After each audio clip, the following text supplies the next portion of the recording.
John is fast asleep in bed, with Abigail sleeping next to him. Suddenly, he's awoken by a whisper in his ear. John, I'm ready to go straight. I'm gonna be around the ranch more often from now on. John wakes up startled and sees Arthur's face inches from his own. What the hell? Arthur, how did you even get in here? I've always been good at sneaking around, John. Also, I have a spare, Kate. This is getting ridiculous, Arthur. You can just sneak into my bedroom in the middle of the night. I'm sorry, John. I just wanted to tell you in person. I'm done with my old ways. I'm ready to start fresh, and I want to do it here with you and Abigail. And how am I supposed to believe that? You said this before, Arthur. You made promises and then broken them. I know, John. I've messed up a lot, but this time it's different. I can feel it. Arthur leans down and kisses John on the forehead. Good night, John. Night. Arthur crawls under the bed and John is left sitting up confused. John mutters to himself. What the hell just happened? The next morning, John wakes up and goes outside to see Arthur working in the field, just like he said he would. John is pleased to see that Arthur is actually keeping his promise. Well, I'll be damned. Maybe he really is serious this time. But as John looks closer, he notices that Arthur isn't doing farm work. Instead, he's digging a hole in the middle of the field. Arthur, what the hell are you doing? Arthur stops digging and looks up at John, surprised to see him. Digging a hole, John. I can see that, but why? We don't need any holes in the ground. We need crops. I'm sorry, John. I just needed to bury something. What did you need to bury, Arthur? Arthur hesitates before answering. Nobody. Somebody, whose body? Someone I knew from my old life. He crossed me, John. He deserved it. John is horrified. This is not what going straight looks like, Arthur. We don't bury bodies on this ranch. We grow crops and raise animals. You can keep living like this. I'm sorry, John. I just can't seem to shake my old ways.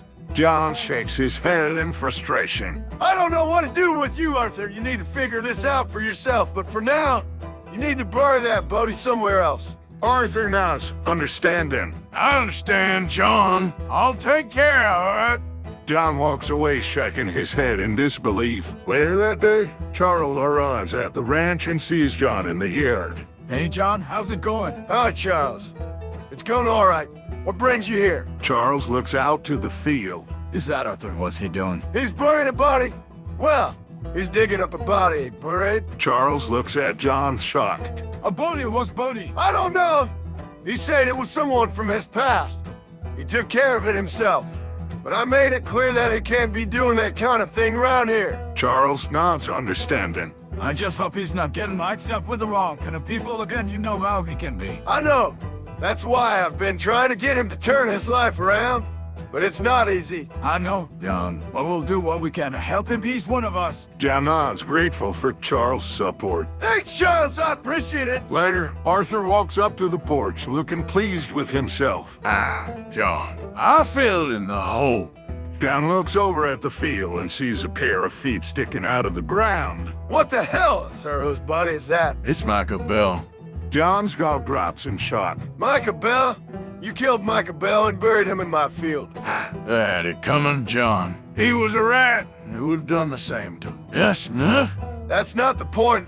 Arthur, you can just bury a body on my land. Relax, John. I'll move it. I just needed to take care of it first.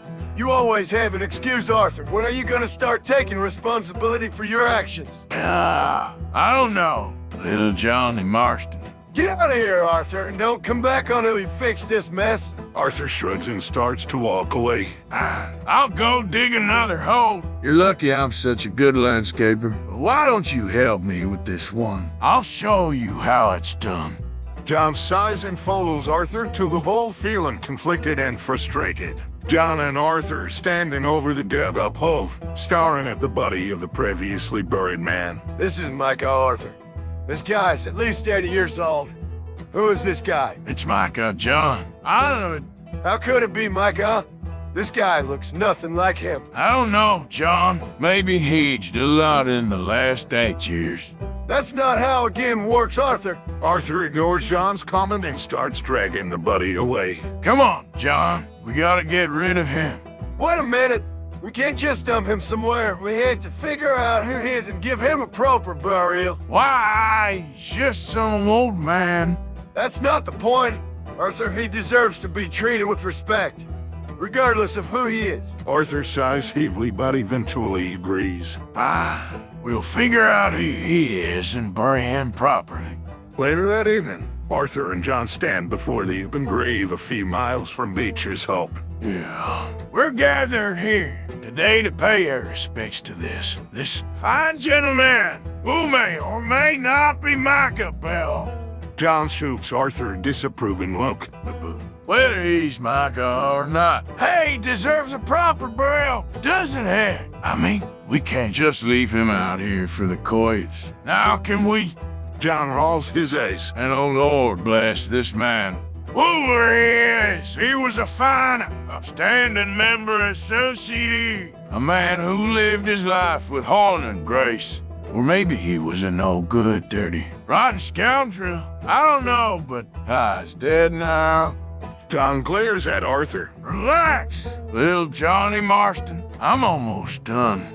Arthur clears his throat. And finally, let's all remember that life is short, and we should all live it to the fullest, because who knows, maybe one day we'll end up in a hole just like this guy. Rest in peace, old-timer, whoever you are. John turns and walks away, leaving Arthur standing alone in the graveyard. Arthur looks at the grave. And you better not be Micah. I'll find out if you're lying. Or not, I don't know. Arthur turns and walks away, leaving the grave and the old man behind. Later that night, John and Abigail are lying in bed, talking about the day's events. John looks frustrated. Arthur, he's just not the same person he used to be. It's like he's a completely different person. They both fall silent, the only sound in the room the crackling of the fireplace. Suddenly, John sits up, his ears perking up at a sound. Did you hear that? Hear what? Just listen! They both fall silent again, and after a few moments, they hear a muffled voice coming from under the bed. What the hell? John jumps out of bed and keels down, peering under the bed. He sees Arthur lying on his back and muttering to himself. Trust him. No, sir. Can't trust him. Arthur, what are you doing under there? Oh, hey there, little Johnny Marston. I was just, thinking. Thinking. Under our bed. It's comfortable under here. Arthur, this is not normal. You can keep sneaking into our house and hiding under our bed. Are you okay, Arthur? You seem different. I'm fine. Abigail. John and Abigail exchange a worried look as Arthur crawls out from under the bed. I'll see you guys tomorrow. Arthur runs out of the room, leaving John and Abigail alone once more. The end.